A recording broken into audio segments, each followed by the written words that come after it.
আমার শিক্ষক যে বাবার মতো না, এটা শুধু শরীয়ত বলে না, এটা ওই যে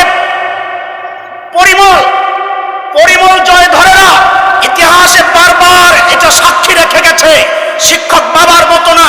আপনারা জানেন ভিকারুন্নিসা নুন স্কুল অ্যান্ড কলেজ বসুন্ধরা শাখায় পরিমল নামক এক কুলাঙ্গার তার ছাত্রীকে সর্বপ্রথম 28শে মে 2011 যখন ধর্ষণ করে, 15ই নভেম্বর 2015-তে রায় আসে, যাবজ্জীবন কারাদণ্ড, ভিকটিমকে 50,000 টাকা আদায় করতে হবে, অনাদায়ে আরো 6 মাসের কারাদণ্ড।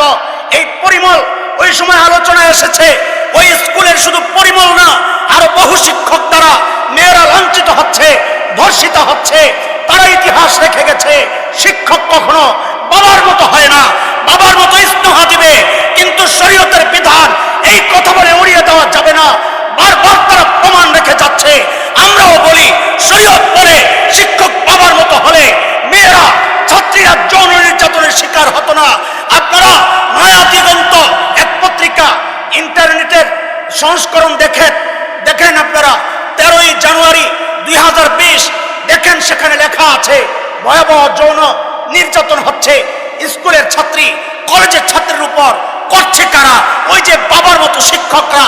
শরীয়ত যা বলেছে তাই ঠিক, শিক্ষক বাবার স্নেহ দিতে পারে, কিন্তু শরীয়তের বিধান শিক্ষকের সামনে যায় উল্টায়া যায় না। এটা হচ্ছে নারীদের থেকে সুখ নেওয়ার জন্য তাদের একটা কুটকৌশল। মুসলমানের দেশে